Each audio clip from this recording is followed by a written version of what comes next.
For today, in the name of freedom, we take the battle to them.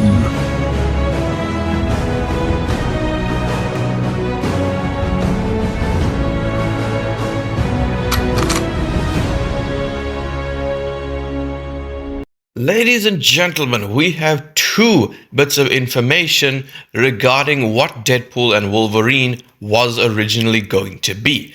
Now, one was extremely early, like before the movie, before the concept was even, decided. It's one of Ryan Reynolds' old ideas. And then, obviously, involving the TVA, there is the other one. So, the first one that we are going to look into is one where Ryan Reynolds said that if they had gone with this, the budget would have only been of around $5 to $6 million, which in terms of Hollywood is absolute nothing. That is pocket change for them. So originally what he said this was going to be is a road trip movie where he is going to be, in a cab with his friends, and they're going to be going to like another state or something. And it's basically going to be the people that they meet along the way, which is where they were going to involve some cameos. So essentially, yes, it would have been extremely small scale, just him and his friends in a car, and they would meet some possibly X-Men characters along the way. So, obviously, especially looking at what the movie became, a fairly boring concept. But it's when we dive into what the movie was going to be in terms of one of the characters' motivations, which is when we get to some really juicy details. So, of course, in Deadpool and Wolverine, the entire movie occurs because the TVA bring Deadpool out of his universe, and Deadpool ends up looking for Wolverine. And in this process, he meets the character of Mr. Paradox. And Mr. Paradox introduces the concept of anchor beings, which is, that there's essentially a being in a universe, and when said being dies, that universe will slowly begin to collapse and die. So, obviously, a plot hole there of like what happened, what was that universe before that anchor being was born. So it really doesn't make all that much sense, but who cares? They made Logan that anchor being of the Fox universe, so can't really complain. And another thing to keep in mind with Deadpool and Wolverine is not just the comedy, not just the action, and not just the gore and the swearing and everything, but one thing that everyone loved about this movie is that it was contained. It didn't feel like it was setting something up, like a future movie.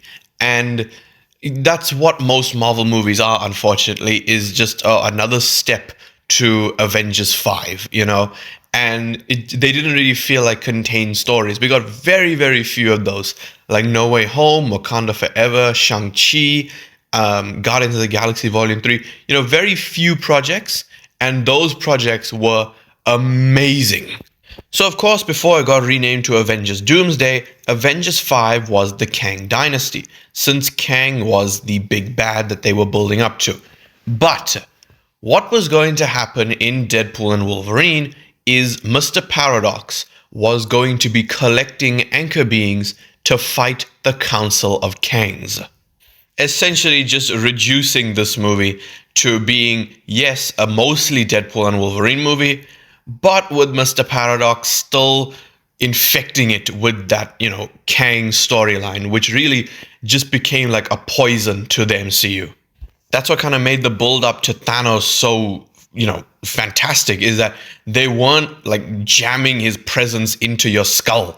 He just kind of showed up in the post-credit scene of the first Avengers. He was in the first Guardians of the Galaxy for one scene or two scenes, and then he was in the post-credit scene of Age of Ultron, and then we saw him in Infinity War.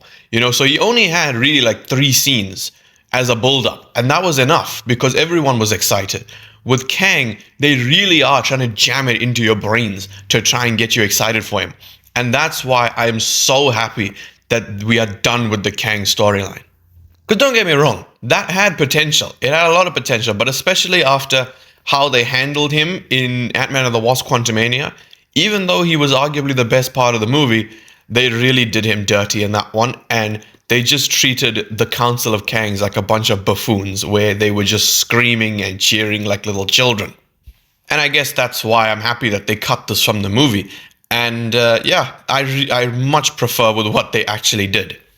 Because unlike characters, like Ant-Man, Deadpool and Wolverine have had like real legacies, and especially Wolverine. So if you bring Hugh Jackman back as Wolverine, he better be like the central focus of the movie. And that's what made Deadpool and Wolverine so good, is that they didn't focus on the cameos, which obviously that is still my main disappointment, is that there weren't really many cameos in Deadpool and Wolverine.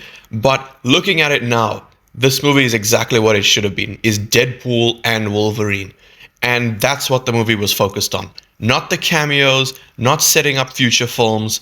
It was focused on these two characters. Hell, I've said it before, this is what Godzilla and Kong, the new empire, should have been. Holy shit, that is a gorgeous butterfly outside. Sorry, but yeah, it's what Godzilla and Kong, the New Empire should have been, focusing on these two characters. And really, what this movie was, is to people like me, to, people who thought that this movie was just gonna be cameos throughout the whole thing.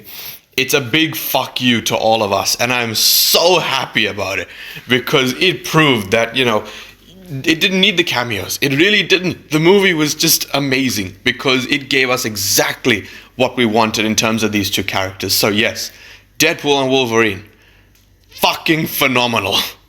And that is why I'm so happy that the movie ended up the way it did.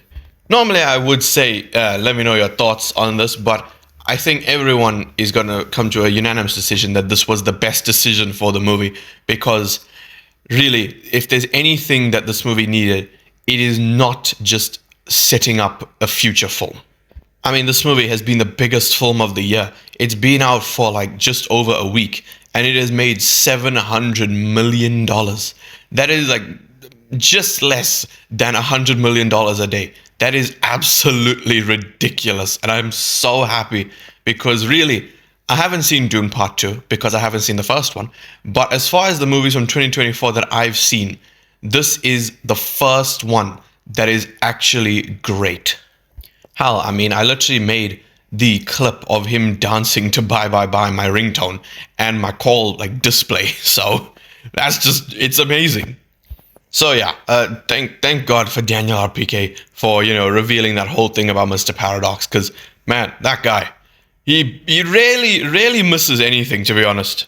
Obviously, the hype for this movie is still going strong. So, of course, let me know your thoughts on the movie and, how much you preferred it over what we were about to get. Anything and everything, let me know in the comment section below. If you did enjoy this video, please leave a like, subscribe, and goodbye.